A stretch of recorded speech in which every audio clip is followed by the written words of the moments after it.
उन्होंने कई स्वतंत्र पत्रकारों को इंटरव्यू दिए हैं, बड़े-बड़े यूट्यूबर्स को। उन्होंने साफ कहा है कि अमेरिका के पास प्रधानमंत्री नरेंद्र मोदी की तस्वीर है। नाम लेकर उन्होंने कहा। इसलिए मैं आपकी इस बात से सहमत हूँ कि अब तक भारत और अमेरिका के रिश्ते, भारत या इज़राइल के रिश्ते या और पता नहीं किन-किन देशों के रिश्तों में इस मिडलमैन ने भारत के हितों के साथ समझौता करवाया होगा, हम नहीं जानते। बाकी बातचीत इसमें आती है, जो कि उस रूप में होती है, जिस रूप में प्रोफेसर सुब्रमण्यम स्वामी कहते रहे, उस पर हम आगे बात करेंगे। तो हमारे देश में गंभीर राजनीतिक संकट खड़ा हो जाए। फिर खुलासा होने वाला है, वो कितना बड़ा धमाका है, ये भी जानते हैं। 300 जीबी में, गीगाबाइट 300 जीबी मटेरियल है वो। उसमें तस्वीरें हैं, मेल हैं, मैसेज हैं, चिट्ठी पत्रियां होंगी, और क्या है हम नहीं जानते। 80,000 तस्वीरें हैं दुनिया के न जाने किन किन देशों के, किन किन राष्ट्र प्रमुखों, किन किन धन्ना सेठों की तस्वीरें हैं। हम तो ये कामना करेंगे शाकिर कि हमारे देश के किसी नेता का, हमारे प्रधानमंत्री का ऐसा कोई फोटो, ऐसा कोई मेल, ऐसी कोई बातचीत, ऐसा कोई तथ्य न निकले जिससे हमारे देश को और देश की प्रतिष्ठा को आघात पहुंचे। नरेंद्र मोदी के अमेरिका दौरे, अमेरिका में राष्ट्रपति से मिलना और उस सारी बातचीत में एप्स्टीन और रणनीतिकार बात कर रहे हैं इजराइल के साथ रिश्तों की, उसमें आ रहा है मोदी ऑन बोर्ड। और मोदी जब जब अमेरिका से लौटते हैं तब तब इजराइल के साथ हमारे बड़े सौदे होते हैं, चाहे वो रक्षा सौदे हों, आईटी को लेकर हों या और तरह के सौदे। अब अगर आप इन सारे बिंदुओं को जोड़ेंगे, डॉट्स को जोड़ें, तो ये तो समझ में आने लगा है कि दया कुछ तो गड़बड़ है, कि जेफरी एप्स्टीन व्हाइट हाउस में डोनाल्ड ट्रंप के रणनीतिकार के साथ बातचीत कर रहे हैं, मेल पर, व्हाट्सएप मैसेज में, टेक्स्ट मैसेज में। जेफरी एप्स्टीन उससे कह रहा है, और व्हाइट हाउस के जो सलाहकार हैं वो कह रहे हैं कि मोदी आने वाले हैं, मोदी का दौरा होने वाला है। एप्स्टीन कहता है उनकी मुलाकात करा दो प्रेसिडेंट से। एप्स्टीन फाइल जो क्लासिफाइड थी, वर्गीकृत थी, गोपनीय थी, जिनके बारे में खुलासा नहीं हो सकता था, वो सारे प्रतिबंध हट गए। डोनाल्ड ट्रंप ने पिछले महीने उस बिल पर दस्तखत कर दिए। यानी अब एप्स्टीन फाइल से संबंधित, उस मामले से संबंधित सारे ईमेल्स, मैसेजेस, बाकी की तस्वीरें, जो कुछ है, वीडियो, सब अब सामने आ सकते हैं। खुद डोनाल्ड ट्रंप की तस्वीरें भी एप्स्टीन के साथ सामने आ चुकी। तो जब धीरे धीरे इस बात का खुलासा हुआ, उन पीड़िताओं के फ्लोरिडा की अदालत में बयान हुए, तब ये सामने आया कि उसके द्वीप पर दुनिया के न जाने कितने देशों के राजनेता जाते रहे थे। इजराइल के एक प्रधानमंत्री के बारे में तो इस तरह के रिपोर्ट सामने आ चुके हैं, बयान आए हैं उन पीड़िताओं के, कि वो जानवरों की तरह उनका शारीरिक शोषण करता था, नाबालिग बच्चियों तक। एक फाइल आने वाली है। दरअसल फाइल वो नहीं जिस पे बहुत सारे कागज होते हैं और किसी सरकारी दफ्तर में जाती है किसी परमिशन के लिए। दरअसल ये फाइल वो फाइल है जो कई राज से पर्दा खोलने वाली है। आप कहेंगे ये किस तरह की फाइल है? जो फाइल पूरी दुनिया को हिलाकर रख देने वाली है, ये वो फाइल है। ये वो फाइल है जो भारत की राजनीति में भूचाल लाने वाली है। वक्त वक्त पर अलग अलग मौकों पर कई इस तरह की फाइल्स आई, कई डायरियां आई और कई डायरियों के सिलसिले में भारत की राजनीति हिली भी है। ऐसे में ये फाइल कितनी सख्त तरीके से इस भारतीय राजनीति को हिलाएगी, क्योंकि ऐलान ये हो रहा है कि 19 तारीख को देश का प्रधानमंत्री भी बदल जाएगा, ऐसी स्थिति बन जाएगी। क्या है ये फाइल? क्या होने जा रहा है? क्यों इंपॉर्टेंट है ये 19 तारीख? हमारे साथ वरिष्ठ पत्रकार डॉक्टर राकेश पाठक है, उनके साथ चर्चा करेंगे। राकेश जी, स्वागत है आपका। राकेश जी, दरअसल ये फाइल है क्या और क्यों इतनी इंपॉर्टेंट, और ये पूरी दुनिया में सुगबुगाहट इसके लिए तेज क्यों होती जा रही है, और खासतौर पे भारत में 19 तारीख इतनी इंपॉर्टेंट क्यों मानी जा रही देखिए शाकिर, सबसे पहले हमारे दर्शक ये जान लें कि एप्स्टीन फाइल है क्या। आपने बिल्कुल ठीक कहा कि ये कोई कागज की ऐसी फाइल नहीं है कि गत्ते का कोई पुट्ठे का टुकड़ा है, उसके अंदर कोई कागज छुपे हुए हैं। ये जेफरी एप्स्टीन नाम के एक बहुत बड़े धन्ना सेठ थे। उनका एक अपना एक द्वीप था, एक आइलैंड था, और भी कई संपत्तियां थी अमेरिका में। उस द्वीप पर बुलाकर दुनिया भर के बड़े-बड़े नेताओं, बड़े-बड़े विचारकों, बड़े-बड़े कारोबारियों को सारे ऐशो आराम मुहैया कराए जाते। सबसे बड़ा आरोप ये है जेफरी एप्स्टीन पर, वो और उनकी एक सहयोगी थी। ये लोग नाबालिग बच्चों, बच्चियों का यौन शोषण न केवल खुद करते थे, बल्कि अपने मेहमानों को भी उन बच्चों को पेश करते थे। ये मामला जब खुला तो एक मुकदमा दर्ज हुआ अमेरिका में। जेफरी एप्स्टीन की गिरफ्तारी हुई, रिहा हुए, दोबारा गिरफ्तारी हुई और न्यूयॉर्क की एक जेल में संदिग्ध परिस्थितियों में मौत हो गई। इस मामले में फ्लोरिडा की अदालत में एक मुकदमा चल रहा है, जिसमें जो पीड़िताएं थी, जो बच्चियां थी या जो बाद में बालिग भी उसमें पीड़िताएं हैं, उनकी फरियाद पर यह मुकदमा वहां चल रहा है। उनके बयानात वहां दर्ज हो चुके हैं। जो आरोपी हैं, जिन पर आरोप लगे थे, उनके बयान भी वहां पर दर्ज किए जा चुके हैं। एक पक्ष इसका ये है। जैसा कि मैंने आपसे कहा कि जेफरी एप्स्टीन की संदिग्ध परिस्थितियों में मौत हुई न्यूयॉर्क की अदालत, क्षमा कीजिए, एक जेल में। जेल। जब उसकी जांच पड़ताल हुई तो मालूम हुआ कि ठीक उस समय में जिस वक्त जेफरी एप्स्टीन की मौत हुई है, उस वक्त सीसी कैमरे बंद थे। वहां जो गार्ड तैनात रहते थे वे वहां नहीं थे। जबकि जेफरी एप्स्टीन की सुरक्षा इतनी हाई क्वालिटी की थी, इतने उच्च स्तर की सुरक्षा थी कि वहां परिंदा भी पर नहीं मार सकता था। 2400 घंटे उस पर सीसी कैमरे की नजर रहती थी। अमेरिका में बहुत सारे लोग ऐसा मानते हैं और दुनिया में बहुत सारे लोग ऐसा मानते हैं कि अमेरिका में सत्ता में बैठे लोगों ने किसी तरह से जेफरी एप्स्टीन को रास्ते से हटा दिया। उसके बाद सिलसिला शुरू हुआ कि उसके पास जो सबूत थे, सबूत में दो चीजें। एक तो बहुत बड़े बड़े लोगों के साथ उसका ईमेल पर बातचीत, उसकी उसके सहयोगियों। दूसरी मैसेजेस हैं, टेक्स्ट मैसेजेस हैं, व्हाट्सएप मैसेजेस हैं।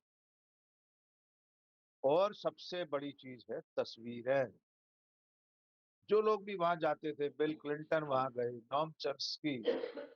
नॉम चॉम्स्की दुनिया के सबसे बड़े विद्वानों में से एक माने जाते हैं, वे भी वहां गए।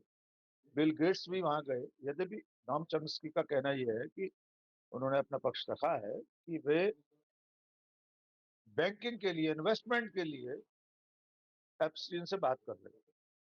एप्स्टीन ये काम भी करता था, ये भी समझ लीजिए। वो सिर्फ ये लड़कियां मुहैया कराने का काम नहीं था अय्याशी पे। वो बैंकर के रूप में इन्वेस्टमेंट के लिए भी सलाह मशवरे का काम करता था। बड़े बड़े लोग उसके जरिए इन्वेस्टमेंट करते। तो जब धीरे धीरे इस बात का खुलासा हुआ, उन पीड़िताओं के फ्लोरिडा की अदालत में बयान हुए, तब ये सामने आया कि उसके द्वीप पर दुनिया के न जाने कितने देशों के राजनेता जाते रहे थे। इजराइल के एक प्रधानमंत्री के बारे में तो इस तरह के रिपोर्ट सामने आ चुके हैं, बयान आए उन पीड़िताओं के, कि वो जानवरों की तरह उनका शारीरिक शोषण करता था, नाबालिग बच्चियों का। खुद डोनाल्ड ट्रंप की तस्वीरें भी एप्स्टीन के साथ सामने आ चुकी। अब जो 19 तारीख पर बात हो रही है, हम वहां आते हैं। अब तक जो तस्वीरें सामने आई हैं, एक तो फ्लोरिडा वाले केस में से, उसके लिए भी। दूसरा सबसे बड़ी चीज है जो अमेरिका और पूरी दुनिया को हिलाने वाली, डोनाल्ड ट्रंप ने वहां जो दबाव है उसके चलते एक ऐसे बिल पर दस्तखत कर दिए कि अब एप्स्टीन फाइल जो क्लासिफाइड थी, वर्गीकृत थी, गोपनीय थी, जिनके बारे में खुलासा नहीं हो सकता था, वो सारे प्रतिबंध हट गए। डोनाल्ड ट्रंप ने पिछले महीने उस बिल पर दस्तखत कर दिए। यानी अब एप्स्टीन फाइल से संबंधित, उस मामले से संबंधित सारे ईमेल्स, मैसेजेस, बाकी की तस्वीरें, जो कुछ है, वीडियो, सब अब सामने आ सकते हैं। अब आते हैं भारत पर उसके प्रभाव और असर पर। वो जो 19 तारीख को पृथ्वीराज चौहान ने कहा है कि भारत का प्रधानमंत्री बदल जाएगा, ये शायद मैं समझता हूँ थोड़ा अतिरंजित बयान है। ये बहुत आसानी से होने वाली घटना नहीं है कि नरेंद्र मोदी को प्रधानमंत्री पद से आसानी से हटाया जा सकता। लेकिन अगर एप्स्टीन फाइल में उनका नाम है, जैसा कि पिछली कई खबरों में आ चुका है कि उनका नाम उसमें आ रहा है, उनके एक सहयोगी पेट्रोलियम मंत्री हरदीप पुरी का नाम आ रहा, आईएफएस रहे, अमेरिका में राजदूत रहे, संयुक्त राष्ट्र संघ में रहे, इस वक्त नरेंद्र मोदी के सबसे करीबी व्यक्ति। अनिल अंबानी का नाम आ चुका है ईमेल। ये जो ईमेल्स अभी तक सामने आए, मेरा एक पिछला वीडियो है, मैंने उसमें सारा विस्तार से बताया। उसमें इतना तो निर्धारित हो गया है कि जेफरी एप्स्टीन व्हाइट हाउस में डोनाल्ड ट्रंप के रणनीतिकार के साथ बातचीत कर रहे हैं, मेल पर, व्हाट्सएप मैसेज में, टेक्स्ट मैसेज में। जेफरी एप्स्टीन उससे कह रहा है, और व्हाइट हाउस के जो सलाहकार हैं वो कह रहे हैं कि मोदी आने वाले हैं, मोदी का दौरा होने वाला है। एप्स्टीन कहता है उनकी मुलाकात करा दो प्रेसिडेंट से, बात हो गई है। फिर उसमें आता है मोदी ऑन बोर्ड।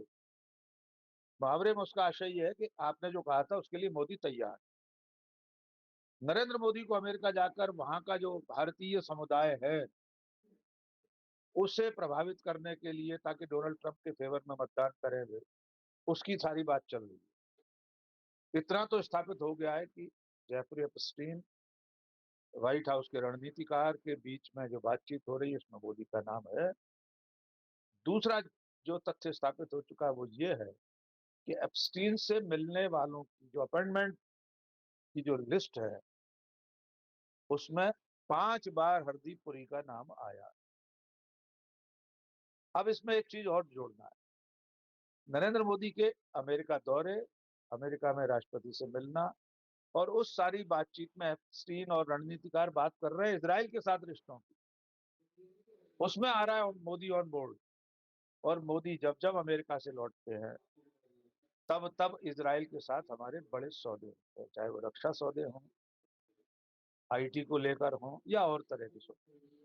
अब अगर आप इन सारे बिंदुओं को जोड़ेंगे, डॉट्स को जोड़ें, तो ये तो समझ में आने लगा है कि दया कुछ तो गड़बड़ है। प्रधानमंत्री का नाम आना एप्स्टीन फाइल में बहुत छोटी बात नहीं। अब 19 तारीख को जिसका खुलासा होने वाला है वो कितना बड़ा धमाका, ये भी जानते। 300 जीबी में, गीगाबाइट, 300 जीबी मटेरियल है। उसमें तस्वीरें हैं, मेल हैं, मैसेज हैं, चिट्ठी पत्रियां होंगी, और क्या है हम नहीं जानते। 80,000 तस्वीरें हैं दुनिया के न जाने किन किन देशों के किन किन राष्ट्र प्रमुखों, किन किन धन्ना सेठों की तस्वीरें हैं।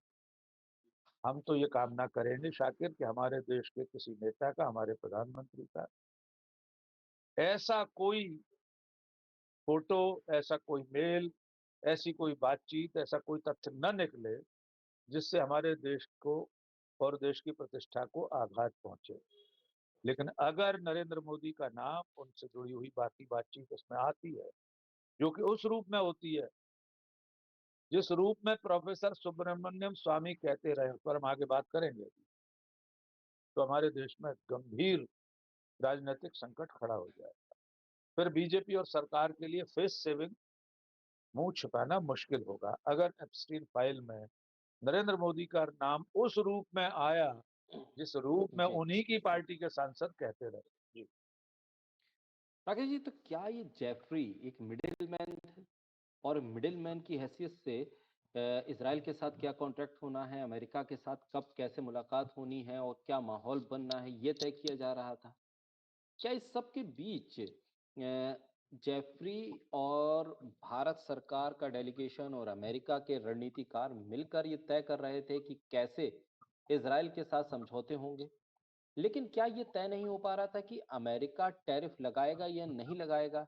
क्या ये बिंदु इस पूरी बातचीत के दौरान मिसिंग नजर नहीं आ रहा है? हम इजराइल के साथ कैसे रिश्ते रखेंगे, कैसे व्यापार करेंगे, ये अमेरिका में बैठा मिडिलमैन तय कर रहा है, जो अमेरिका के व्हाइट हाउस के रणनीतिकार से भी मिला हुआ है। लेकिन खुद अमेरिका भारत के साथ कैसे रिश्ते रखेगा? क्या इसको लेकर वो इतना प्रभावशाली नहीं है? क्या इस बीच में क्या नजर आ रहा है? देखिए शाकिर, ये टैरिफ वाली बात को तो इसमें से हटा दीजिए, क्योंकि ये सारी बातचीत पहले की, डोनाल्ड ट्रंप दोबारा जो राष्ट्रपति बने उससे पहले की। टैरिफ का संकट तो इस बार आया है। डोनाल्ड ट्रंप जब दोबारा राष्ट्रपति बने हैं तब से उन्होंने कहर बरपाना शुरू किया है भारत पर, हमारे तो क्या ये प्रधानमंत्री पर मिडिल मैन विशेष। राकेश जी, क्या ये मिडिल मैन का ना होना हमारे लिए मुश्किल खड़ी कर गया? अगर ये मिडिल मैन होता तो हाँ, शायद स्थिति नहीं होती। ये सवाल बड़ा है, बहुत वाजिब सवाल है है। लेकिन जब वो था, जी। जेफरी एप्स्टीन जब था, तब उसकी जो भूमिका थी वो इतनी महत्वपूर्ण तो दिखाई दे ही रही कि इजराइल का प्रधानमंत्री वहां अय्याशी कर रहा है, जाने कितनी बार वहां रुक रहा है, बाकायदा बयान है अदालत में, फ्लोरिडा की अदालत में बयान दर्ज है।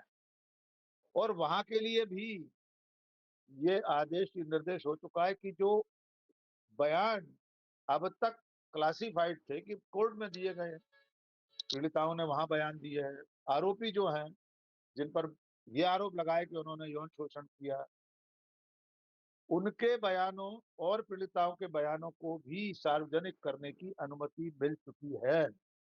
धीरे धीरे वे भी सामने आएंगे। तो जब ये पर्दा पूरा उठेगा तब दिखाई देगा ये जो मिडिल मैन था ये कितना ताकतवर आदमी था। वो इन लोगों को अपने आइलैंड पर, अपने द्वीप पर बुलाकर लड़कियों के साथ, नाबालिग बच्चियों के साथ यौन संबंध स्थापित करने और तमाम तरीके के गलत कामों के वीडियो बना लेता था, फोटो तस्वीरें ले लेता था। इनके जरिए किस तरह की ब्लैकमेलिंग होती थी ये धीरे धीरे दुनिया के सामने आएगा। इसलिए मैं आपकी इस बात से सहमत हूं कि अब तक भारत और अमेरिका के रिश्ते, भारत या इजराइल के रिश्ते, या और पता नहीं किन किन देशों के रिश्तों में इस मिडिल मैन ने भारत के हितों के साथ समझौता करवाया होगा, हम नहीं जानते। हम बार बार ये बात दोहरा रहे हैं कि नरेंद्र मोदी या हमारी सरकार के किसी भी व्यक्ति का जेफरी एप्स्टीन से मिलना, बात करना, व्हाट्सएप पर बात करना, ईमेल पर बात करना, तब तक हमारे लिए उतनी चिंता का विषय नहीं है जब तक कि उससे रिश्तों के चलते देश के हितों के साथ कोई समझौता न हुआ।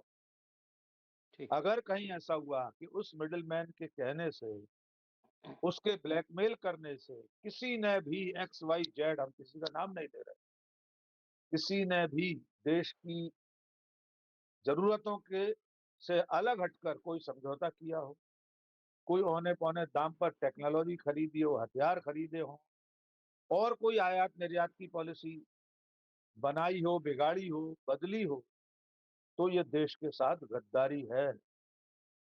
इसलिए मेरा मानना ये है कि अगर वो मिडिलमैन अभी होता तो हो सकता है हमको, हमारे देश को और हमारे प्रधानमंत्री को इतना न भुगतना पड़ता। अगर आप इसका कोई पॉजिटिव पहलू देखना चाहें, सकारात्मक पक्ष देखना चाहें, तो हो सकता है वो व्यक्ति इतना ताकतवर था कि व्हाइट हाउस का प्रधान रणनीतिकार डोनाल्ड ट्रंप का राइट हैंड स्टीव बैनन, हो सकता है उससे गुहार लगाने पर कोई मदद मिल जाती, हम पर इतना टैरिफ न थोपा जाता। लेकिन फिर भी जिस व्यक्ति के बारे में पूरी दुनिया जान चुकी है, इतने बदनाम शुदा शख्स के साथ किसी भी तरह की कोई बातचीत, ईमेल, मैसेजिंग, उसके जरिए, उसकी मध्यस्थता के जरिए किसी भी दूसरे देश की सरकार या राष्ट्रपति, प्रधानमंत्री से बैठक करना, समझौते करना, ये सचमुच हमारे देश में बहुत चिंता का सबब बन सकता है, बशर्ते कि ऐसे प्रमाण 19 तारीख को जो फाइल है, जो तस्वीरें आने वाली हैं, वे ऐसे प्रमाण पेश करती हैं। सचिन तेंदुलकर का नाम भी है, उनकी तस्वीर भी है हमारे मास्टर ठीक है। ब्लास्टर में। भूल रहा था, अचानक मुझे याद आया। वे भी एप्स्टीन के द्वीप पर गए थे। अब वे किस रूप में वहां मौजूद थे, इसकी तस्वीरें हो सकता है जो 80,000 फोटो आने वाली हैं उनमें से आए, मालूम नहीं किस ठीक। किस की फोटो होंगी। कोई ठीक। भरोसा नहीं हमारे देश की दूसरी किसी पार्टी के नेता की तस्वीर हो उसमें। जी। ठीक। राकेश जी, ऐसे में सुब्रमण्यम स्वामी अगर ट्वीट करते हैं, हालांकि बीजेपी उनको ज्यादा वेटेज देना नहीं चाहती और वो लगातार इस तरह के ट्वीट्स करते रहते हैं, अ, तो उस ट्वीट का मतलब क्या है? जो जानकारी सुब्रमण्यम स्वामी तक पहुंची होगी उसके आधार पर कुछ उन्होंने ट्वीट किए होंगे, उसको कितना इम्पोर्टेंस हमें देना चाहिए और जो उसमें बात कही जा रही है वो कितनी महत्वपूर्ण है, खासतौर पे तब जब देश की सियासत पे इस वक्त राजनीतिक तौर पर चुनाव आयोग से लेकर तमाम मुद्दों पर सरकार पर विपक्ष का एक बड़ा दबाव भी है। पॉलिटिकली सरकार चीज़ों को अब मान रही है, विपक्ष के कहने पर मान रही है। चर्चा जो सरकार कभी चाहती नहीं थी, वो खुद से आके चर्चा की बात कर रही है और चर्चा हो रही है। तो ऐसे में सुब्रमण्यम स्वामी का ट्वीट और 19 तारीख का आना, दूसरी तरफ मराठा प्रधानमंत्री के नाम का ज़िक्र कर देना, ये कितना बड़ा चेंज आने वाले कुछ दिनों में, क्योंकि अब आज की तारीख से लेकर 19 तारीख तक तो कुछ लोग हिसाब भी लगाएँगे कि कौन कितनी बार अमेरिका गया, कौन कितनी बार जाता था, रुकता था। तो उसमें से भी कुछ ना कुछ लोग निकालने की कोशिश करते रहेंगे, खास तौर पे 19 तारीख तक। देखिए, सुब्रमण्यम स्वामी के सिर्फ ट्वीट नहीं है, उन्होंने कई स्वतंत्र पत्रकारों को इंटरव्यू दिए हैं, बड़े-बड़े यूट्यूबर्स को। उन्होंने साफ कहा है कि अमेरिका के पास प्रधानमंत्री नरेंद्र मोदी की तस्वीर है। नाम लेकर उन्होंने कहा। कितना वेटेज देना चाहिए, कितनी गंभीरता से उनकी बातों को लेना चाहिए, इसके जवाब की बजाय मैं एक प्रश्न पूछना चाहता हूँ।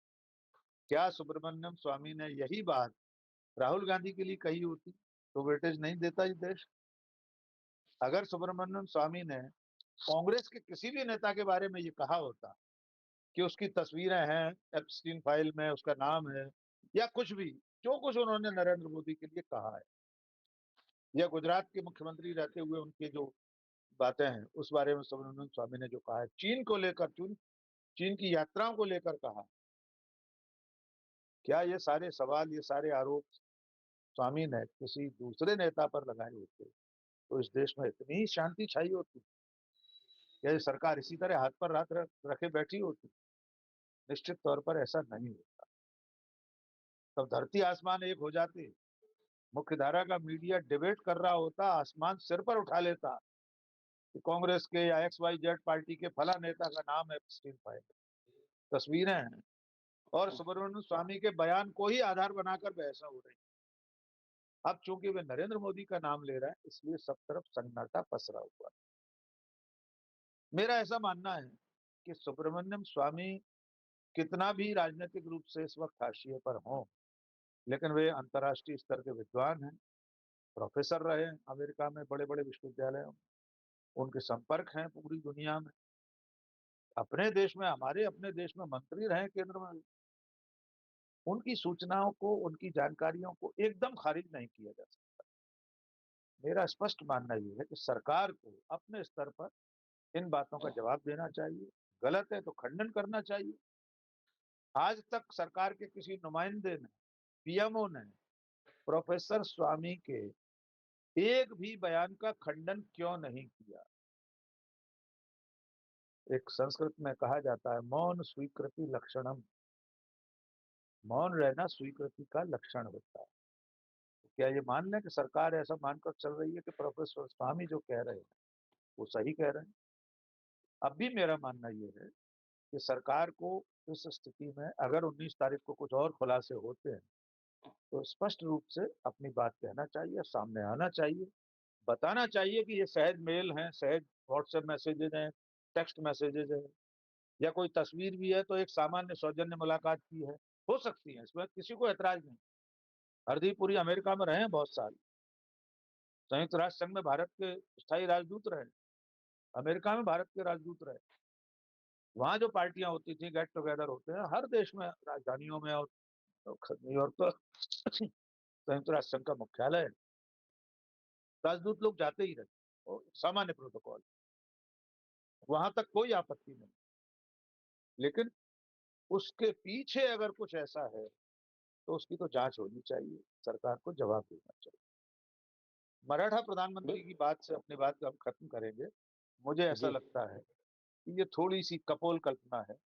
एक तो मराठा प्रधानमंत्रियों के दावेदारों में नितिन गडकरी हो सकते हैं, देवेंद्र फडणवीस हो सकते हैं, और यूं तो संघ किसी भी सरप्राइज एलिमेंट के रूप में किसी का भी नाम आगे बढ़ा सकता है, लेकिन संघ आज की तारीख में इस हैसियत में नहीं है कि मोदी और शाह को मजबूर कर सके या नरेंद्र मोदी को प्रधानमंत्री की कुर्सी से उतार सके। अभी ऐसे हालात मुझे नहीं दिखाई देते, बशर्ते 19 दिसंबर को सचमुच में कोई स्काई लैब जैसा न गिर पड़े। जी। बिल्कुल, मुलाकात किसी से भी हो सकती है, मुलाकात करने पे कोई ऐतराज नहीं हो सकता, क्योंकि तस्वीरें आना, और खास तौर पे कोई राजनीतिक व्यक्तित्व है तो दुनिया में तमाम जगहों पे जाने पर लोग मिलते हैं, लेकिन बड़ी बात यह है कि मुलाकात हुई तो क्या बात हुई। बहुत शुक्रिया राकेश जी, बोलता है हिंदुस्तान के साथ जुड़ने का।